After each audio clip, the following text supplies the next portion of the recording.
আজকে সোমবার খেতে বসেছি, নিরামিষ খাবার রান্না করেছে লাউ ডাল, এটা মুগ ডাল রান্না করেছে লাউ দিয়ে, আর এখানে আছে পটল গাজর ভাজা। দেখো তোমরা সবাই। আজকে সোমবার খিচুড়ি রান্না করেছে, দেখো।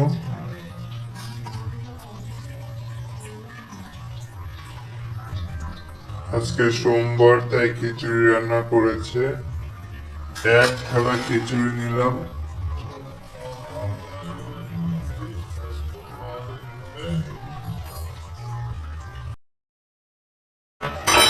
ঘি নিয়েছি গাইস, দেখো ঘি দিয়ে খাবো আজকে, দেখো। খেতে খুব ভালো লেগেছে।